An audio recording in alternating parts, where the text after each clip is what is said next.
అందరికీ నమస్కారం. Pyramid Call services viewers అందరికీ శ్రీరామనవమి యొక్క శుభాకాంక్షలు ఫ్రెండ్స్. ముందుగా మనందరి గురువు జగద్గురువు బ్రహ్మశ్రీ పితామహ పత్రిజీకి స్వర్ణమాల మేడం హృదయపూర్వకంగా శతకోటి ధన్యవాదాలు తెలియజేసుకుంటూ, మరి మనము ఈ రోజు ఎంతో చక్కగా శ్రీరామనవమి సందర్భంగా శ్రీరామనవమి యొక్క విశిష్టత, అందులో ధ్యానం యొక్క పాత్ర అనే అంశం పైన మనం చక్కగా ఆ విశ్లేషణ, అందులో ఉన్నటువంటి జ్ఞానాన్ని మనం ఈ రోజు తెలుసుకోబోతున్నాం ఫ్రెండ్స్. మరి ఈ యొక్క టాపిక్ పైన మనకు ఆ జ్ఞానాన్ని వివరించడానికి మనకు గీతా లక్ష్మి మేడం గారు మనకు హైదరాబాద్ నుండి చేసి ఉన్నారు ఫ్రెండ్స్. మరి మేడం గారిని మనం సాధారణంగా ఆహ్వానించుకుందాం. Welcome madam, welcome to Pyramid Call Services జూమ్డయాస్ madam. Hearty welcome to the session. మరి మేడం గారి గురించి కొన్ని విషయాలు తెలుసుకుందాం friends.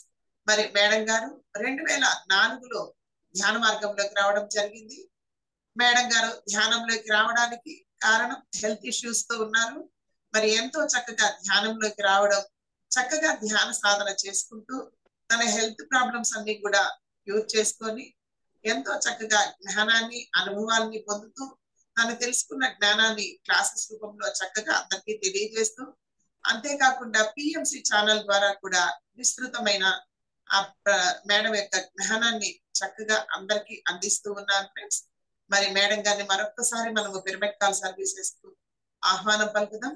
Welcome madam, welcome to Pyramid Call Services జూమ్డయాస్ madam. Hearty welcome to us madam. Pyramid Call Service Center కు ప్రేక్షకులకు ధన్యవాదాలు, వందనాలు. ఈరోజు మనము శ్రీరామనవమి గురించి విశిష్టంగా ఏంటి ఆ దినం అనేది తెలుసుకుందాం. Madam okay madam.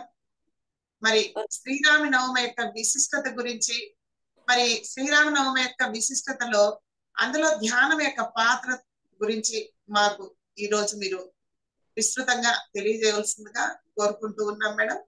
Okay madam, over to you. Okay. ప్రతి పండుగను మనం ఒక పర్వదినంగా విశిష్టంగా చేసుకుంటున్నాము. ఆ పండుగ యొక్క విశిష్టత ఏంటి తెలుసుకుందాం ఇప్పుడు మనం ఫ్రెండ్స్. పండుగ అంటేనే ఒక పర్వదినం.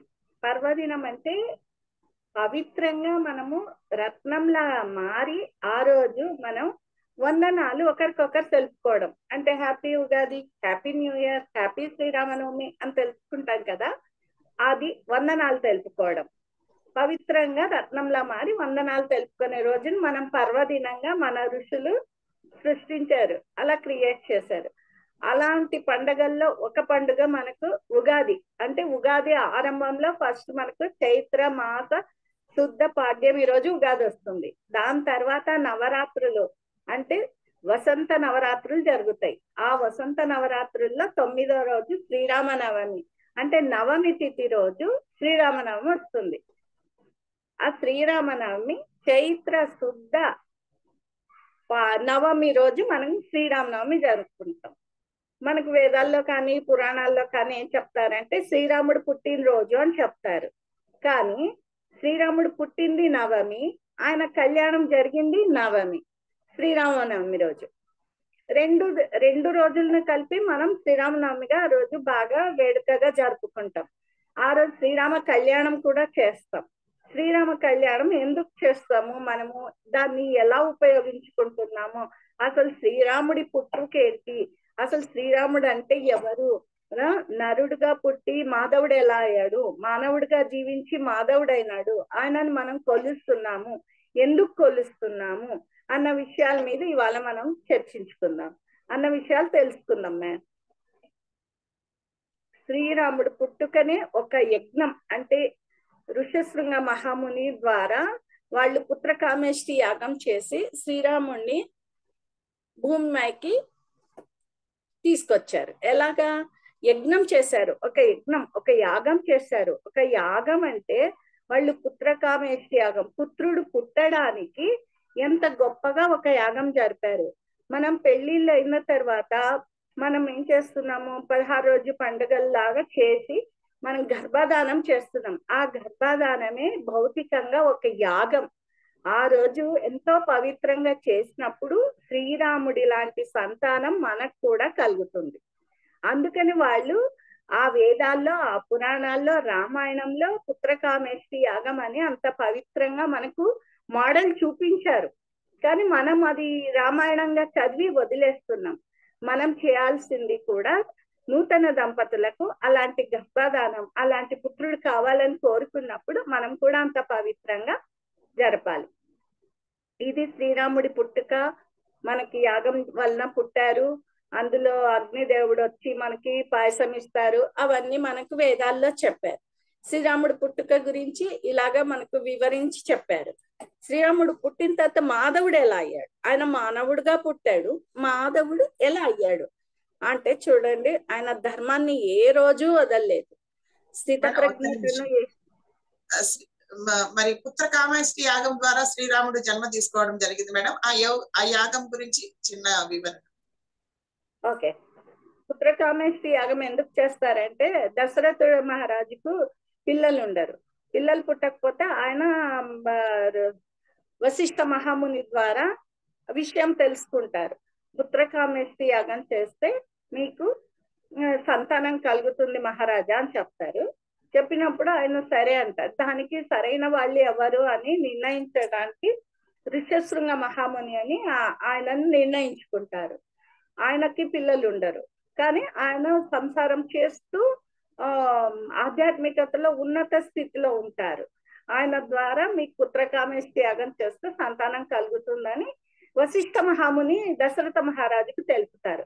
ఆ సమయంలో దశరథ మహారాజు పుత్రకామేష్టి యాగం చేస్తారు మేడం.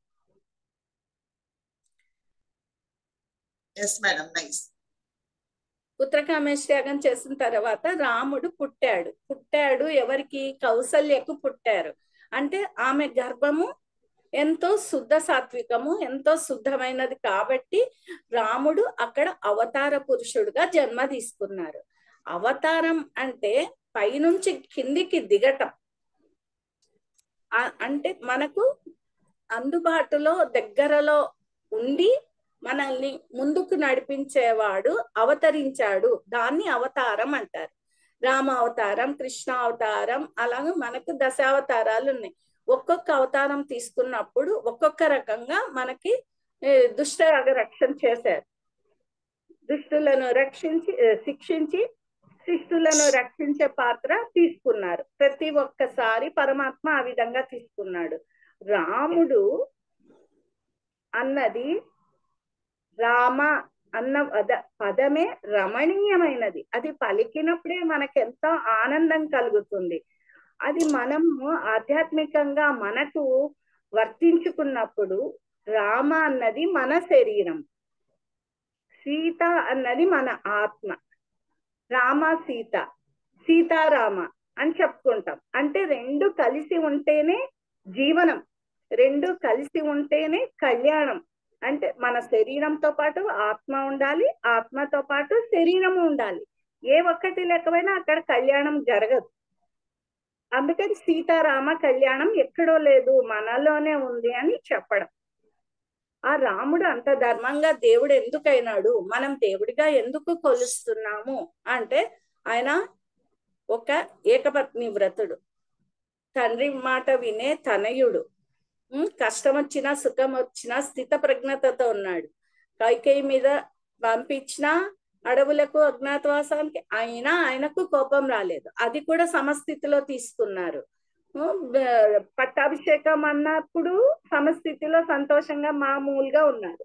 అలాగే ఆ అయోధ్య నుంచి అడవులకు వెళ్ళమని కైకేయి మాత చెప్పినప్పుడు కూడా దాన్ని కూడా ఆనందంగా స్వీకరించాడు. అంటే స్థిత ప్రజ్ఞత ఆయనలో ఉంది.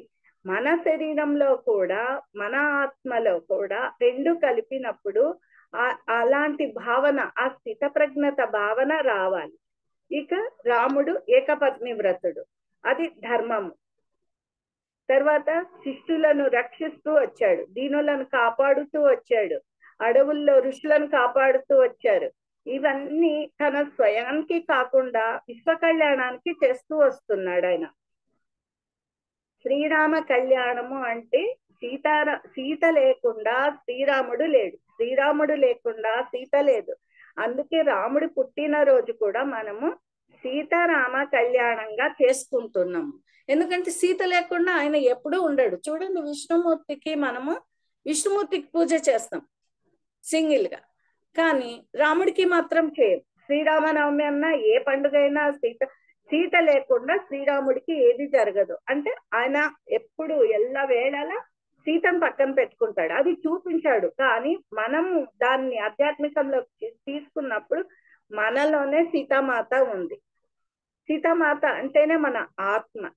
అది లేకుండా రాముడు ఏ రోజు లేడు. అలాగా సీత లేకుండా ఏ రోజు రాముడు ఉండడు. అలాగా మనం ఆత్మ లేకుండా, ఆత్మశక్తి లేకుండా మనం కూడా నడవం. దీన్ని ఆధ్యాత్మికంగా తీసుకున్నప్పుడు సీతారాముల్ని కలుపుకుని మనం ధ్యానంలో కూర్చున్నప్పుడు మనం మమైకమైపోతాం, ఏకంగా మమైకమైపోతాం.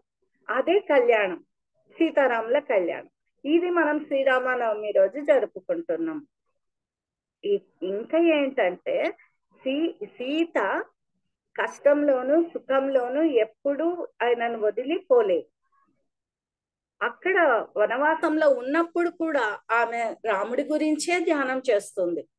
అంటే ఏ ప్రదేశంలో ఉన్న ఆత్మ మాత్రం ఆత్మస్థితిలో ఉంటుంది. అది మనం తెలుసుకోవలసిన విషయం. తర్వాత రాముడు సోదర ప్రేమను ఎలా ఉండాలో చూపించాడు, సంఘంలో ఎలా జీవించాలో చూపించాడు, ధర్మాన్ని ఏ రోజు వదలలేదు. ఆ తర్వాత ఈ వసంత నవరాత్రులు జరుపుకుంటూ మనము శ్రీరామనవమి వేడుక చేసుకుంటాం. వసంత నవరాత్రులు అంటే మనం ఏం చేస్తున్నాం, నవవిధ భక్తిలో చివరిది ఆత్మ నివేదనం. అంటే మనము ఆ రోజు ఆత్మతో లయం అవ్వడం. ఆలయానికి వెళ్తామంటాం. ఆలయం ఎక్కడుంది? మనలోనే ఉంది. దేహో దేవాలయ ప్రోక్త అని చెప్తున్నారు. అంటే మన ఆత్మను ఆ శ్రీరామనవమి 9వ రోజు ఆత్మను మనం లయం చేయటమే ఆలయం అని. మన శరీరంలో మనం ఆత్మతో మమేకం అవ్వడమే ఆలయం. ఆలయానికి ఎక్కడికో వెళ్ళక్కర్లేదు, ఏదో చేయక్కర్లేదు. మనం పరిగెత్తి కొబ్బరికాయలు కొట్టి అన్ని పూజలు కాదు. నీ ఆత్మతో నువ్వు లయం అయినప్పుడే అక్కడ ఆలయంకి వెళ్ళినట్టు. దేహో దేవాలయ ప్రోక్త, అది లయం అవుతుంది. ఏ దేవుడికైనా గాని మనము పూజలు చేసినప్పుడు కొబ్బరికాయలు కొడతాము, పూజలు చేస్తాము. దేనికోసం చేస్తున్నాం పూజలు? మన కోరికలు తీరటానికి పూజలు చేస్తున్నాం. అలా కాకుండా మనం ఆత్మతో మమైకమయ్యి కళ్యాణం, విశ్వ కళ్యాణంగా మారాలి అంటే దానికి ధ్యానం ఒకటే మార్గం. ఈ నవమి రోజు, శ్రీరామనవమి రోజు మనము ఏకంగా ఆత్మతో లయం కావడమే సీతారామ కళ్యాణం. ఇది ఆ రోజు శ్రీరామనవమి రోజు పెట్టుకునే ఆహారము, దేవుడికి నివేదన ఇచ్చే ఆహారంలో కూడా ఎంతో ఆచారం ఉంది. అది కూడా ఎంతో ఆరోగ్యానికి మనకు ఉపయోగపడుతుందని పెద్దలు చెప్పారు. ఆ పెద్దలు చెప్పినప్పుడు మనం దాన్ని పాటిస్తున్నాం ఫ్రెండ్స్. కానీ ఎలా పాటిస్తున్నాం? అర్థం చేసుకొని పాటిస్తున్నామా? ఒక మూఢనమ్మకంగా పాటిస్తున్నామా? దాన్ని కూడా మనం తెలుసుకోవాలి కదా. ఆ తెలుసుకునే విషయంలో మనము కొంచెం ముందుకెళ్దాం. ప్రసాదం పెడతాం కదా దేవుడికి. ఏం పెడతాం? వడపప్పు పానకం పెడతాం. వడపప్పు పానకం అనేది ఎందుకు ప్రసాదంగా పెడుతున్నాము? అది ఎండాకాలము, వసంత ఋతువులో వస్తుంది ఆ పండగ. ఇక మీదట ఇంకా 2-3 నెలలు మనకు ఆ వేడి ఉంటుంది.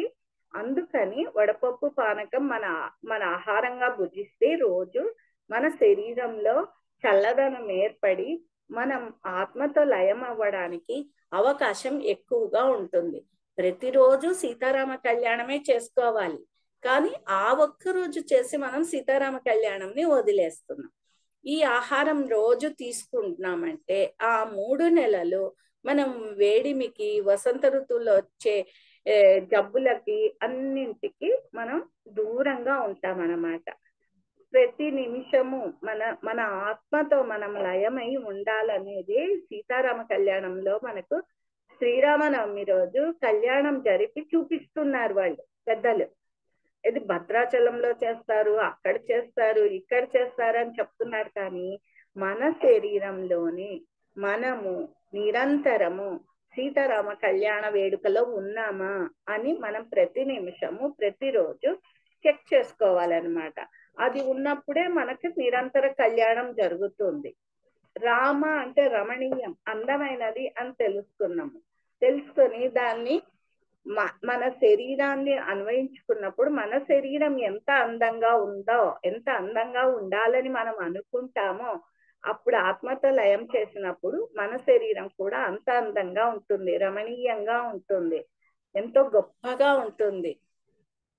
మనం ఊరికే పాటలు కూడా పాడుకుంటాం. సీతారాముల శుభచరితం రసభరితం హసగురితం నిరంతరం అని పాడతాం. కానీ ఆ పాడిన దాన్ని నిరంతరం మనము అన్వయించుకుంటున్నామా, దాన్ని ఫాలో అవుతున్నామా, దాన్ని ఆచరిస్తున్నామా అని మనం అప్పుడప్పుడు మన మనసులోకి, మన లోపలికి మనం వెళ్ళి చెక్ చేసుకుంటూ ఉండాలి. ఇదే తపనతో ఉన్నప్పుడు నువ్వు కూడా రాముడివైతావు, నువ్వు కూడా సీతవైపోతావు. ఎందుకు? సీతారాముళ్ళు ఇద్దరు ఉంటేనే కళ్యాణం. అవి రెండు నువ్వే అయినప్పుడు నీ శరీరంలోనే కళ్యాణం అవుతుంది. మనం కళ్యాణకారులుగా మారుతాం. అప్పుడు ప్రతి ఒక్కరూ ప్రతి చోట సీతారాముల్ని ఎలా గౌరవిస్తారో ఈ ఆధ్యాత్మికంలో ఈ విషయం తెలుసుకొని ఆచరించే వాళ్ళని కూడా అంత గొప్పగానే కొనియాడతారు. రాముడు అందుకే దేవుడయ్యాడు. దేవుడయ్యాడు అంటే ఇవన్నీ చేస్తేనే దేవుడు అవుతాడు.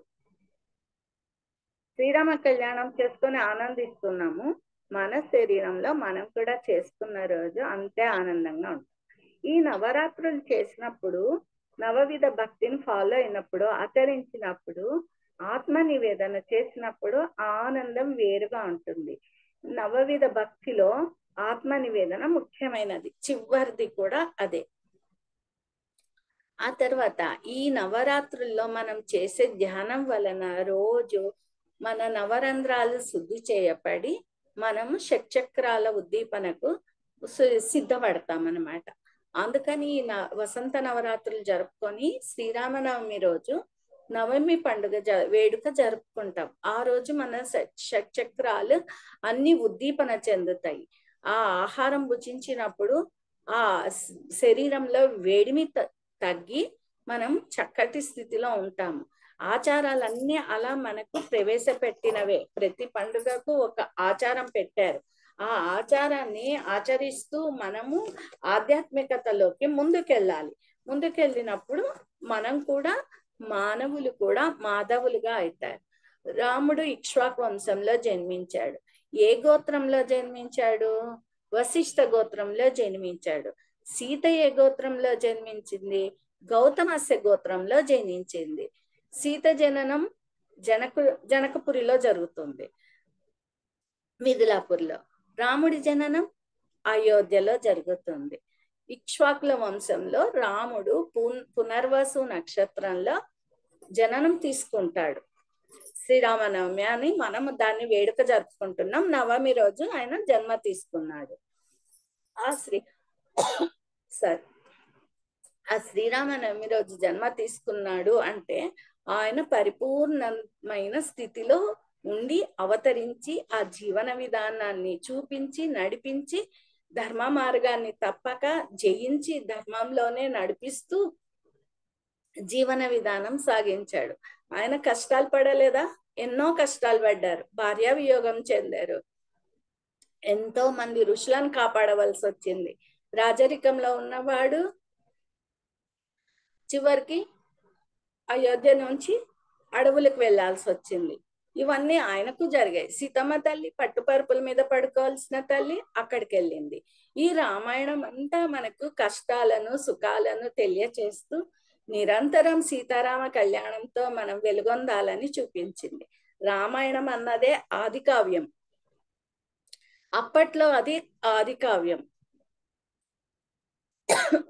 ఇప్పుడు మనము కలియుగంలో ఏం చేస్తున్నాం? సీతాయనం చదువుతున్నాం. సీతాయనం ఏంటి? కలియుగ కావ్యం. రామాయణం ఆది కావ్యం అయితే సీతాయనము మనకు కలియుగ కావ్యం. అది అందరూ చదవాలి. అందులో సీతమ్మ తల్లి ఎలా జీవించింది, ఆమె జీవన విధానం ఏంటి అన్నది పూర్తిగా ఉంది. ఇప్పుడు రామాయణం చదివినప్పుడు మనం రాముడి గురించి ఎలా తెలుసుకున్నామో, సీతాయనం చదివినప్పుడు సీత గురించి అంతా వివరంగా తెలుసుకుంటాం అన్నమాట. ఇప్పుడు కలియుగ కావ్యం సీతాయనం. ఎప్పుడైతే మనం ఈ నవరాత్రుల్లో షట్చక్రాలను శుద్ధి చేసుకుంటామో అప్పుడు ఈ చక్రాలు ఉద్దీపన చెందుతాయని మనం తెలుసుకున్నాము. ఎప్పుడు శుద్ధి లేకుండా ఉంటుందో అప్పుడు మనము ఆధ్యాత్మికంలో ఎదగాలన్నా ఎదగలేం. శుద్ధి లేనిది ముందుకెళ్ళదు. చిత్తశుద్ధి ఉండాలి అని చెప్తారు. చిత్తశుద్ధి అంటే ఏంటి అది తెలుసుకుందాం. ఎలాగా? పాకశుద్ధి లేని భాండశుద్ధి లేని పాకం అది ఎలా, చిత్తశుద్ధి లేని శివ పూజ అది ఎలా, ఆత్మశుద్ధి లేని ఆచారం లేని ఆత్మశుద్ధి అది ఎలా. కాబట్టి ఇవన్నీ మనము పాటించినప్పుడే ఆత్మశుద్ధి చేయబడుతుంది.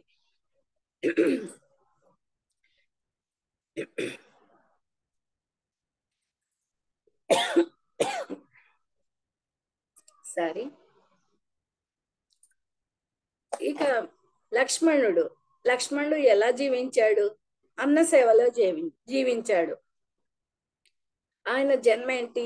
ఆదిశేషువు ఎప్పుడు నిరంతరం విష్ణుమూర్తితో ఉన్నట్టు ఆయన కూడా రామావతారంలో రాముడితో ఉండి సోదరుడు ఎలా ఉండాలి అని మనకు సమాజానికి చూపింది రామాయణం. రామాయణంలో మనకి పాత్ర ఏంటి? ఆంజనేయ స్వామి పాత్ర. ఆయన నిరంతరం రాముణ్ణి మదిలో నిలుపుకొని రామనామస్మరణ చేస్తూ ఉంటాడు. ఎందుకు? నిరంతరం ఆయన ఆత్మతో లయమై ఉన్నాడు కాబట్టి చిరంజీవిగా ఉండిపోయాడు. చిరంజీవిగా ఉన్నాడు. రాముడు ఎప్పుడు హనుమంతుడి హృదయంలోనే నివసిస్తూ ఉంటాడని మనం సుందరకాండ చదువుతాం, హనుమాన్ చాలీసా చదువుతాం. అవన్నీ ఎందుకో మనం కూడా ఆంజనేయ స్వామి లాగా అంతటి భక్తితో ఉండాలి. దేని ఎడల? రాముడి ఎడల. రాముడు అంటే ఎవరు? మన శరీరం. సీత అంటే ఎవరు? మన ఆత్మ. అంటే వీటికి అనుగుణంగా మనం అనుసరించి ఆచరించి ఆంజనేయుడి లాగా నిరంతరం మన ఆత్మతో లయమై ఉండాలన్నది ఆంజనేయుడు చూపించాడు. అలా మనం ఏం చెప్తున్నారు? మనకు త్యాగరాజ కృతుల్లో కానీ మిగతా ఇక్కడ విషయాల్లో కానీ సినిమాల్లో పాటల్లో కానీ అంతటా ఇదే వర్తిస్తుంది. మనకి ఏం చెప్తున్నారు? సీతారాముల గురించి, కళ్యాణం గురించి, పాట గురించి అన్ని చదువుతాము, వింటాము. కానీ మన జీవితానికి మనం అన్వయించుకుంటున్నామా అది చెక్ చేసుకుంటూ ఉండాలి నిరంతరం. మనం ఆత్మతో ఉన్నామా? నవవిధ భక్తిని ఆచరిస్తున్నామా? లేదు ఆత్మ నివేదనలో ఉన్నామా? లేదు మనం ముందుకెళ్ళి పూజల్లో ఉన్నామా? పూజ కాకుండా మనం ఆత్మ నివేదనకి వెళ్ళాలంటే ఏంటి, ఎలా ముందుకెళ్ళాలి అన్నవన్నీ మనము రామాయణం చదివినప్పుడు, రాముణ్ణి మనం ఆలోచించినప్పుడు, ఆ భావనలో ఉన్నప్పుడు మన శరీరాన్ని ఎంత అందంగా తీర్చిదిద్దుకోవాలనుకుంటామో మన ఆత్మ కూడా సీతమ్మ తల్లిలాగా అంతే అందంగా ఉంటుంది. దాని నుంచి తీసుకున్న ఎనర్జీయే మనం ఆత్మ నుంచి వచ్చే శక్తియే మన శరీరాన్ని కూడా కాపాడుతూ ఉంటుంది. నిరంతరం ఆత్మశక్తితో మనం జీవిస్తూ ఉంటాం. ఎప్పుడైతే మనలో నుంచి ఆత్మ వెళ్ళిపోతుందో అప్పుడు మనం శవంలా మారుతాం. అప్పుడు రాముడు అన్నాడు శవం అని. కాబట్టి ఆ ఆత్మ ఉన్నప్పుడే మన జీవితాన్ని శ్రీరామమయం చేసుకోవాలి. మన హృదయంలోనే లయం చేసుకొని సీతారామ కళ్యాణ వేడుకను విశ్వ కళ్యాణంగా మనం మార్చాలి. మార్చినప్పుడు నిరంతరం ధర్మంతో ఉన్నప్పుడు మనం కూడా చక్కటి విశ్వ కళ్యాణం పాత్రలు అవుతాము. ఆ విశ్వ కళ్యాణంలో ఒక పాత్రగా తీర్చిదిద్దబడతాము. కాబట్టి మనం తెలుసుకున్న విషయాలను మనం ఆచరిస్తున్నామా?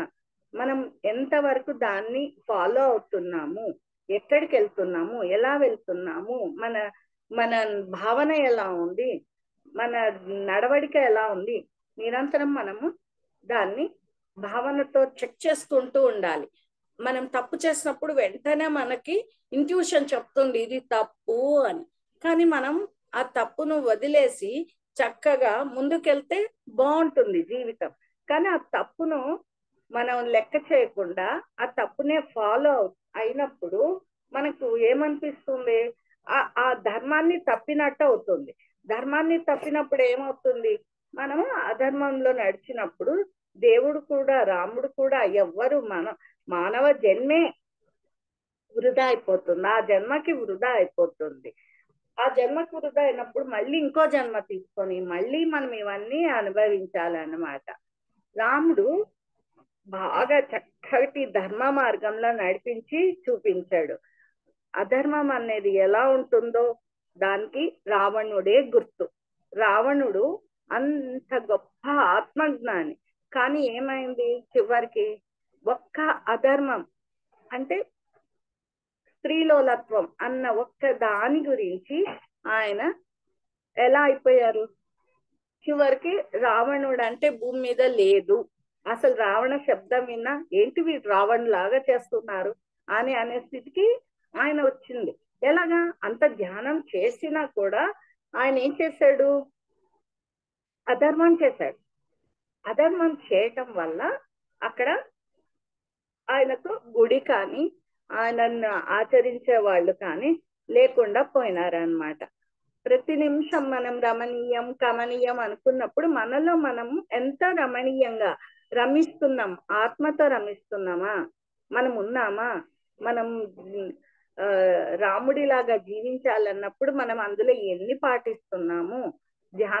ధ్యానం చేస్తుంటే మనం ఆత్మతో లయం అవుతాం. ఆధ్యాత్మికంగా మనం ఆత్మతో లయమైనప్పుడే గొప్ప స్థితి, ఉన్నత స్థితికి చేరుతాం. ఇదే మనకు పత్రి సార్ ఏం చెప్పారంటే మన శ్వాసను పట్టుకుంటే మనం ముందుకెళ్తాం. అదే ధ్యానం, అదే తపనతో మనం ఉండాలి. శ్వాస అంటేనే మనలో ఉన్న నిత్యం ప్రవహించే జీవనది లాంటిది. ఎప్పుడైతే ఈ శ్వాస ఆగిపోతుందో అప్పుడు మనకి ఏముంటుంది, ఏమీ ఉండదు, శవం అయిపోతుంది. నిరంతరం ఈ శ్వాసను పట్టుకొని మనం ధ్యానం చేస్తూ రమిస్తూ శరీరంతో ఆత్మను రమింప చేసి రమణీయంగా విశ్వ కళ్యాణం చేసుకుందాం ఫ్రెండ్స్. ఇదే మనం తెలుసుకోవాల్సింది. శ్రీరామనవమి రోజు మనం ఎలా ఆచరించవలసింది తెలుసుకోవాల్సిన విషయం. అంటే ధర్మాన్ని ఎప్పుడు వీడవద్దు. ధర్మం వదిలినప్పుడే పతనానికి కారణం. అది పతనానికి ఫస్ట్ స్టెప్ అధర్మం. కాబట్టి అధర్మం పాలు కాకుండా ధర్మాన్ని పాటిస్తూ స్వాధ్యాయం చేస్తూ, స్వాధ్యాయం అంటే ఏంటి, నిన్ను నువ్వు అధ్యయనం చేస్తూ రామాయణం లాంటి కావ్యాలు చదువుతూ, సీతాయనం లాంటి కలియుగ కావ్యం అది దాన్ని చదువుతూ, దాన్ని చదివినప్పుడు సీతమ్మ ఎలా జీవించింది, సీతమ్మ ఎలా ఉంది, దాన్ని మనము ఆచరణలోకి తీసుకోవాలి. ఏ బుక్ అయినా, ఏ పుస్తకమైనా, ఏ కావ్యమైనా చదివినప్పుడు అందులో విషయం ఆధ్యాత్మికానికి ఎంత వర్తిస్తుంది, భౌతికానికి ఎంత వర్తిస్తుంది. భౌతికము వదలొద్దు, ఆధ్యాత్మికము వదలొద్దు. భౌతికంలో ఉంటూ ఆధ్యాత్మికాన్ని వదిలేయొద్దు, ఆధ్యాత్మికంలో ఉంటూ భౌతికాన్ని వదిలేయొద్దు. ఇదే మనకు ఆదిశంకరాచార్యులు కూడా చెప్పారు, సంసారంలో నిర్వాణము అని చెప్పారు. ఇప్పుడు రాముడు కూడా అంత ఉన్నత స్థితికి చేరాడంటే ఆయన కూడా సంసారంలోనే ఉన్నారు, రాజరికంలో ఉన్నారు, రాజుగా జీవించారు, భార్యతో ఉన్నారు, తమ్ముళ్లతో ఉన్నారు, తల్లిదండ్రులను ప్రేమించాడు, గౌరవించారు, భక్తితో చూశారు. ఇవన్నీ ఏది వదలలేదే ఆయన. ఏది వదలకుండా ఆయన అంత గొప్ప పరమాత్మగా మారాడు. మనం మనలో ఉన్న ఆత్మను పరమాత్మగా తీర్చిదిద్దుకోవాలి. ఎలా తీర్చిదిద్దుకుంటాం, ఆయన నడిచిన దారిలో నడిచినప్పుడు దాన్ని మనం తీర్చిదిద్దుకోగలుగుతాం. ఎలా నడిచాడు అన్నప్పుడు మనం ఇంతసేపు ఆయన గుణగణాలు చెప్తున్నాం కదా. ఆయనకు వశిష్ఠుడు గురువు. వశిష్ఠ యోగంలో మనకు చెప్తారు, ఎంతో ఆత్మజ్ఞానాన్ని రాముడికి బోధిస్తాడు యోగ వాసిష్టంలో. ఆ బోధనలన్నీ ఆయన ఏకాగ్రతతో తీసుకొని ఆచరించాడు. మనం కూడా మన గురువు చెప్పిన దాన్ని మనము ఆచరించినప్పుడు మనము రాముడు అంతటి వాళ్ళం అవుతాం. ఊరికే ఫోటో పెట్టుకొని పూజ చేసి ఆ నైవేద్యాలు పెట్టి అన్ని చేసినప్పుడు వచ్చే ఆనందం వేరు. ఆత్మతో లయమయ్యి శరీరాన్ని ఆత్మతో లయం చేసినప్పుడు వచ్చే ఆనందం వేరు. అవి రెండింటిని మనం చక్కగా బ్యాలెన్స్డ్ గా చేసుకున్నామంటే మన జీవితం కూడా ఆనందమయమై నిరంతరం సీతారామ కళ్యాణ వేడుక రోజు ఎలా ఉంటామో నిరంతరం మన జీవితంలో కూడా అలాంటి కళ్యాణ వైభోగమే జరుగుతుంది. ఆ శ్రీరామనవమి చేసినప్పుడు ఆ చేసిన రోజు మాత్రమే కాకుండా ఇవన్నీ మనం నిరంతరం పాటించాలి. ధర్మాన్ని పాటించాలి, తల్లిదండ్రులను గౌరవించాలి. మన ఆత్మ ఉన్నతి కోసం మనం ఏం చేస్తున్నాము, స్వధర్మము పరధర్మము అని ఉంది. ఆయన స్వధర్మము చేశాడు, పరధర్మము చేశాడు. స్వధర్మం అంటే మన ఆత్మోన్నతికి చేసేది, పరధర్మం అంటే సంఘానికి చేసేది. రెండు చేశారు. స్వధర్మాన్ని వదిలి పరధర్మం చేయొద్దు, పరధర్మాన్ని వదిలి స్వధర్మం చేయొద్దు. రెండింటిని సరిసమానంగా మనం చూసుకొని దాన్ని ఆచరించినప్పుడు మనం కూడా రాముడు అంతటి వ్యక్తులు అవుతాము. నిరంతరం మనం రామనామ స్మరణ అన్నట్టు మన ఆత్మస్మరణ మనం చేసినప్పుడు మనం కూడా ఆంజనేయ స్వామి లాగా చిరంజీవిగా ఉంటాము. ఆ చిరంజీవి తత్వం రావాలి అంటే మనం నిరంతరం మన ఆత్మతో లయమై ఉండాలి. రామ అన్న పదాలకి అన్న ఆ అక్షరాలకు అర్థం ఏంటంటే రా మ, రా ఆ మ.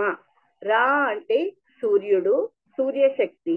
ఆ అంటే అగ్నిశక్తి, మా అంటే చంద్రశక్తి. సూర్యుడు అన్నప్పుడు, రా అన్నప్పుడు అగ్నిశక్తిలో మనకేముంటుంది, పాపం నశిస్తుంది. ఆ అన్నప్పుడు ఆ జ్ఞానం వస్తుంది మనకి.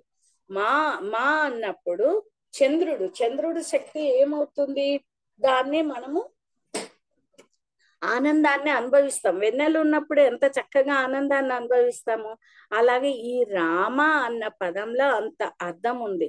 రా అన్నప్పుడు మనకు మణిపూరక చక్రం వరకు ఉద్దీపం చెందుతాయి. ఆ అన్నప్పుడు ఆ పైన 3 చక్రాలు దీపం చెందుతాయి. మా అన్నప్పుడు ఇంకా పైన 3 చక్రాలు దీపం చెందుతాయి. ఆ చక్రాల గురించి మనం ఇంతకు ముందు చాలా సార్లు తెలుసుకున్నాము. ఆ చక్రాలన్నీ ఉద్దీపన చెందినప్పుడు మనలో సహస్రారం ఓపెన్ అవుతుంది. సహస్రారం ఓపెన్ అవ్వడం అంటే యాక్టివేట్ అవుతుంది, అది ఉద్దీపన చెందుతుంది. చెందినప్పుడు కుండలిని శక్తి మనకు ఉద్దీపన అయ్యి మనలోని ఎనర్జీని మనం చూసుకోగలుగుతాం. ఆ ఎనర్జీ వచ్చినప్పుడే ఈ ధర్మాన్ని కూడా పాటించగలుగుతాం. రామాయణము ఆది కావ్యమైనప్పుడు సీతాయనం కలియుగ కావ్యం. ఆ కలియుగ కావ్యంలో మనం దాని గురించి కూడా కొంచెం చర్చించుకోవచ్చు. సీత జననం తీసుకుంది జనకపురిలో తీసుకొని ఎప్పుడు రాణివాసంలో లేదు కదా, తండ్రితో పాటు తను కూడా బయటకు వెళ్ళి ఋషుల జీవనాన్ని గమనిస్తుంది. ఋషుల జీవనంలో ఎలా ఉంటుంది, వాళ్ళకి ఆధ్యాత్మికం ఎలా అబ్బింది, అవన్నీ తను పరిశీలిస్తూ ఉంటుంది. తర్వాత వ్యవసాయంలో సహాయపడుతుంది. అంటే ఆమె రాణివాసంలో లేదు, ఇవన్నీ చేస్తూ కూడా ఆధ్యాత్మికంగా తను ఎప్పుడు రాముణ్ణి చేరాలి అంటే ఆత్మగా తను జీవించింది. జీవనమే ఆత్మగా జీవించింది. ఎప్పుడైతే రాముణ్ణి చేరిందో అది సీతారామ కళ్యాణం అయ్యింది, విశ్వానికి వేడుక అయ్యింది. ఆ సీతారామ కళ్యాణ వేడుకనే మనం శ్రీరామనవమి పండుగ రోజుగా పర్వదినంగా జరుపుకుంటున్నాము. ఈ సీతారామ కళ్యాణం జరిపినప్పుడు మనలోని మొత్తం చక్రాలు ఉద్దీపన చెందే స్థితికి మనం రావాలంటే నిరంతరం మనము ఆత్మస్థితిలోకి వెళ్ళాలి అంటే మనం ధ్యాన మార్గంలో ఉండాలి. అదే రాముడు చేసి చూపించాడు. ఏ పనిలో ఉన్నా, ఎక్కడ ఉన్నా, ఆ రాజరికంలో ఉన్నా, బయట ఉన్నా, అడవుల్లో ఉన్నా ఆయన నిరంతరము ఆత్మస్థితిలో ఉంటూ తనని తను నిరూపించుకున్నాడు.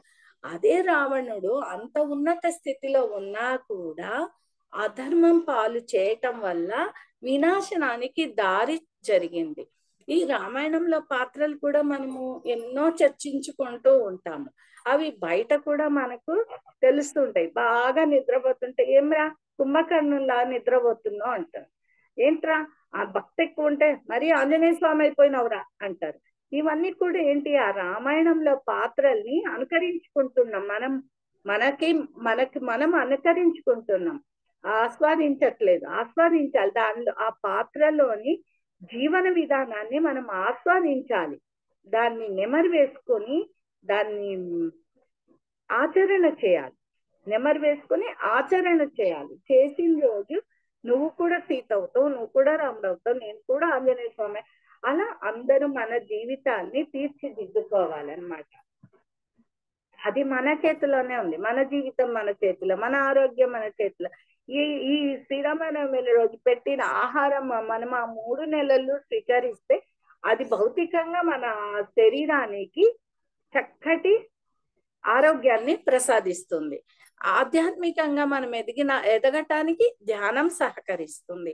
ఇవి రెండు మిళితమైనప్పుడే ఆధ్యాత్మిక జీవితము, ఆనందమయ జీవితము, భౌతిక జీవితము అన్ని సరిసమానంగా జీవనం సాగించినప్పుడు ఆనందం, నిరంతరం ఆనందం, నిరంతరం ఆనందం. అందుకనే రామ పదం చదివినప్పుడు, విన్నప్పుడు, మాట్లాడినప్పుడు ఆనందం కలుగుతుంది. ఎందుకు? రాముడు శరీరం, సీత మనతో కలిసి ఉంది, ఆత్మతో శరీరంతో కలిసి ఉంది. నిరంతరం మనం ఆ రామ వర్డ్, ఆ రామ అన్న పదం పలికినప్పుడు మనలో ఆనందం ఉప్పొంగుతుంది. అంటే మనలో ఒక ఆత్మశక్తి ఉంది, అదే సీతమ్మ తల్లి. మన శరీరము రామాయణం, రామ శరీరం, రాముడే మన శరీరం. ఇది మనము అన్వయించుకొని మన జీవితానికి పూర్తిగా సారు నేర్పిన దానికి మనకు పత్రి గురువు గారు ఏం చెప్పారు? నిరంతరం నీ శ్వాసను పట్టుకో, నీ శరీరంలో ఉన్న ఆత్మను నువ్వు చేరుతావు అని చెప్పారు. ఆ ఆత్మే సీతమ్మ తల్లి, ఆ రాముడే మన శరీరం. ఇవి రెండింటి కలయిక ఒక శ్వాస ద్వారానే జరుగుతుంది. ధ్యానము, ఈ ధ్యానం ద్వారా మనము సీతారామ వేడుక, సీతారామ కళ్యాణము, శ్రీరామ నవమి వేడుక జరుపుకుంటున్నాము. మనం నేర్చుకున్న విషయం ఏంటంటే, మన శరీరము రాముడైనప్పుడు మనలో ఉన్న ఆత్మశక్తి సీతమ్మ తల్లి. ఇవి రెండింటిని మిళితము చేసి ధ్యానంలో మనం మమైకమయ్యి ఆత్మతో చేరినప్పుడు సీతారామ కళ్యాణం వేడుక పరిపూర్ణత చెందుతుంది అని మనం తెలుసుకున్నాం ఫ్రెండ్స్. దీన్ని ఆచరిద్దాం ఫ్రెండ్స్, దాన్ని చూస్తాం. మన శరీరాన్ని ఎంత జాగ్రత్తగా చూసుకుంటాము, మనం రాముణ్ణి ఎంత ప్రేమతో ప్రేమిస్తాము, అవి రెండు అన్వయించుకుంటూ ముందుకెళ్దాం. అలా మన ఆత్మతో మమైకం అవ్వడము అంటే మనలో సీతమ్మ తల్లిని మనం కలుసుకుంటున్నాం. బయట గుడిలో కాదు, మన హృదయంలో లయమైనప్పుడు ఆత్మతో లయం అవ్వడమే ఆలయానికి వెళ్ళటం. దేహో దేవాలయ ప్రోక్త ముందు తెలుసుకున్నప్పుడు మన దేహమే దేవాలయము, మన శరీరమే రాముడు, మనలో ఉన్న ఆత్మశక్తి సీతమ్మ తల్లి, మనలోని భక్తి, మనలోని తపనే ఆంజనేయ స్వామి. మనం సోదరులను, పక్క వాళ్ళను, ఎదుటి వాళ్ళను, తల్లిదండ్రులను ప్రేమతో చూపిస్తున్నప్పుడే లక్ష్మణుడు మనమే అవుతాం. అంటే అన్ని పాత్రలు మనం పోషించగలం. ఇది మనకు రామాయణంలో వివరించి చూపించారు. మనం రామాయణం చదివి అది పూజలాగా చేసి భగవంతుణ్ణి పూజిస్తూ అక్కడికి మనం వదిలేస్తున్నాం. ఈ అంతరార్థం తెలుసుకొని నిరంతరం మనము ఆత్మతో లయం అవ్వడానికి ప్రయత్నిద్దాం ఫ్రెండ్స్. అప్పుడు మనం జీవితమే ఆనందమయం, నిరంతర శ్రీరామనవమి జరుపుకున్నట్టు అవుతుంది. నిరంతరం మనం సీతారామ కళ్యాణం జరుపుకుంటాం. అది ఒక వేడుక, అది మనలో జరిగినప్పుడు మనం ఆనందాన్ని అనుభవిస్తాం. బయట చూసినప్పుడు కనుల విందుగా ఉంటుంది, భౌతికంగా అది చేస్తున్నారు. ఆ భౌతికంగా చేసిన దాన్ని ఆధ్యాత్మికంగా మార్చుకొని అనుభవించి మనం ఉన్నత స్థితికి చేరుతాం ఫ్రెండ్స్. ఇది శ్రీరామనవమి రోజు మనం తెలుసుకున్న జ్ఞానం. ఇంకొక విషయం మేడం, మనకు పత్రి సారు ఈ శ్రీరామనవమి సందర్భంగా మనకు శ్రీరామనవమి యొక్క విశిష్టత, అందులో ధ్యానం పాత్ర అన్నప్పుడు నాకు ఒక ప్రశ్న వచ్చింది.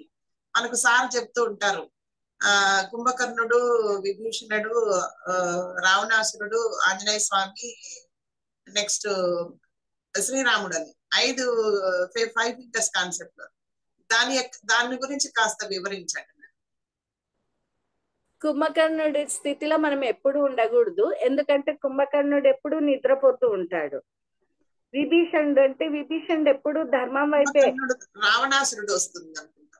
కుంభకర్ణుడు రావణాసురుడు. ఎస్ కుంభకర్ణుడు నిద్రకు ప్రాధాన్యత ఇస్తూ ఉంటాడు కదా మేడం. మనం ఎస్ ఎప్పుడు నిద్రకు ప్రాధాన్యత ఇవ్వకూడదు. ఇస్తే మనం కుంభకర్ణుడు లాగా జీవితంలో ఉపయోగం లేకుండా అయిపోతాం.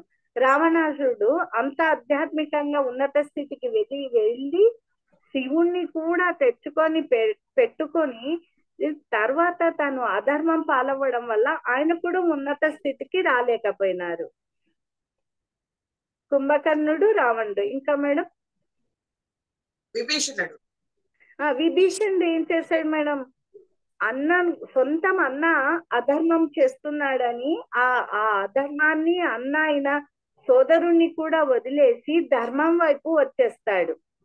ధర్మం వైపు వచ్చినందుకే కదా ఆయనకు రాజ్యం మిగిలింది. ధర్మంగా రాముడు చేరదీయగలిగాడు, పరమాత్మ స్థితికి వెళ్ళాడు. అంటే పరమాత్మను చేరుకోవడానికి మనం ధర్మంగా ఉండాలి, అధర్మం దారిలో వెళ్ళొద్దు అని విభీషణుడి పాత్ర మనకు తెలియజేస్తుంది. ఆంజనేయుడు ఏం చేశాడు మనకు? ఆంజనేయుడు మనకి సీతమ్మ తల్లి ముత్యాల దండ ఇచ్చినప్పుడు నాకు ఇవి కాదు ముఖ్యమైనవి అని అన్ని చించి తీసి పగలగొట్టి విరగొట్టి పడేస్తాడు. ఎందుకు? ఆయనకు ముఖ్యమైనది రాముడిని తన హృదయం చీల్చి చూపిస్తాడు. తన హృదయంలోనే రాముడు ఉన్నప్పుడు నాకు ఇవన్నీ అవసరం లేదు అని. అంటే రాముణ్ణి మనం ఆత్మతో లయమైనప్పుడు, మనం రాముడిగా మారినప్పుడు మనకు భౌతిక విషయాల మీద వ్యామోహం తగ్గుతుంది. ఎప్పుడైతే ఈ భౌతిక విషయాల మీద వ్యామోహం తగ్గుతుందో, మోహం క్షయించినప్పుడే మనకు మోక్షం లభిస్తుంది. ఆ మోక్షమే ఆయన నిరంతరం మోక్ష స్థితిలో, రామనామ జప స్థితిలో ఆంజనేయ స్వామి ఉంటాడు, హనుమంతుడు. అందుకే ఆయన జీవన విధానం చూపించినారు. ఆ విధంగా మనం కూడా జీవించాలని చూపించాడు. అంటే ఎంత భక్తితో ఉండాలి, ఎలా ఉండాలి, సేవ ఎలా చేయాలి. సీతమ్మ తల్లి ఒకసారి ఆంజనేయ స్వామికి భోజనం వడ్డిస్తుంది. ఎంత పెట్టినా తృప్తి అవ్వదు ఆంజనేయ స్వామికి. ఏంటి ఇంత చక్కగా పెడుతున్నాను, ఈయనకి ఎందుకు అసలు కడుపు నిండట్లేదు, ఎంత బాగా పెడుతున్నాను, ఇంత చక్కగా వండాను అని సీతమ్మ తల్లి ఆలోచించి శ్రీరామ సమర్పయామి అని చివరికి ఒక ముద్ద పెడుతుంది. అప్పుడు ఆంజనేయ స్వామి సంతోషిస్తాడు. అంటే అక్కడ నిరంతరము నీ ఆత్మస్థితిలో ఉంటూ నీ శరీరాన్ని కాపాడుకుంటూ నువ్వు నిరంతర భక్తి ఎప్పుడు నీలో నువ్వు రమిస్తూ ఉండాలని ఆయన హృదయంలో రాముణ్ణి మనకు చూపించాడు. అలాంటి భక్తితో మనం ఉండాలని ఆంజనేయ స్వామి పాత్ర చూపిస్తుంది. ఈ పాత్రలన్నీ మనం చూస్తున్నాము, వింటున్నాము, ఆచరిస్తున్నామా అని మనలో మనం వ్యక్తిగతంగా ఎవరికి వాళ్ళు ప్రశ్న వేసుకొని ఉన్నత స్థితికి చేరాలని మనం కోరుకుందాం ఈరోజు. నెక్స్ట్ అలాగా శ్రీరాముడు. ఇంకా శ్రీరాముడి గురించి మనం ఇంతసేపు చెప్పుకుంటా శ్రీరాముడు. శ్రీరామ పట్టాభిషేకం అని చివరికి మనకు శ్రీరామ పట్టాభిషేకం ఎందుకు చేస్తారు? దశరథులు లేకపోయినా శ్రీరామ పట్టాభిషేకం జరుగుతుంది, జరగకుండా ఆగలేదు. ఆయన వనవాసాలకు వెళ్ళడము అంటే అక్కడున్న వనాలను రక్షించటానికి కైకేయి ఆ నిర్ణయం తీసుకుంది. అది దైవ నిర్ణయం, మనం నిర్ణయించింది కాదు, కైకేయి కావాలని చేసింది కాదు. అక్కడ వనవాస రక్షణ జరగాలి, రాముడు వెళ్ళాలి, అందుకని వనవాసం వెళ్ళాడు. వనవాసం వెళ్ళిన సీతను వదిలి వెళ్ళాలి, సీతను వెంట పెట్టుకునే వెళ్ళాడు. అంటే మనము అడవులకు వెళ్ళినా, వనవాసానికి వెళ్ళినా, సినిమాకి వెళ్ళినా, బయటికి వెళ్ళినా, ఎక్కడ వెళ్ళినా మనం నిరంతరం ఆత్మస్థితిలో ఉండాలి. సీతను ఎప్పుడూ వదలలేదు ఆయన. మనము ఎప్పుడు మన ఆత్మస్థితిని వదలద్దు అని రాముడు చెప్పడం. ఇంకా రామో విగ్రహం ధర్మ అంటే రాముడు ఆయనను చూడంగానే ఎంతో ధర్మ పరిపాలకుడు అని మనం అనుకుంటాం. ఆయన ఎంత కష్టనిష్టంలో ఉన్నా కూడా ధర్మాన్ని ఏ రోజు వదలలేదు.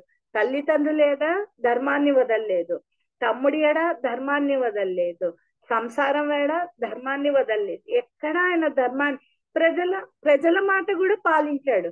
ప్రజలను కూడా ఎప్పుడు ఏ రోజు ధర్మాన్ని విడిచి ఆయన రాజ్యపాలన చేయలేదు. అంత రాజయ్యుండి కూడా వనవాసాలకు వెళ్ళి వనాలను కాపాడి ఋషులను రక్షించి వాళ్ళకు ఒక స్థానం ఏర్పరిచి చేశాడు. అలాంటి ధర్మ పాలనలో ఉండాలి. అలా రాముడి గోత్రం ఏం చెప్పుకున్నాం మనము? సీత గోత్రం గౌతమస్య అని చెప్పుకున్నాము. రాముడి గోత్రం ఏం చెప్పుకున్నాము? భరద్వాజ గోత్రం. పునర్వసు నక్షత్రం. ఈ నక్షత్రాలు, ఈ గోత్రాలన్నీ కూడా ఎక్కడి నుంచి వచ్చాయి? మనకు యుగాల నాటి నుంచి వచ్చాయి. అంటే ఇప్పుడు గౌతమస్య గోత్రం అంటే గౌతమ ముని పేరు మీద వచ్చింది. అంటే మనం కూడా ఆ గురు పరంపరలో ఉన్న వాళ్ళమే. ఏ గోత్రంలో ఉన్న వాళ్ళు ఆ గురు పరంపర నుంచి వచ్చిన వాళ్ళే.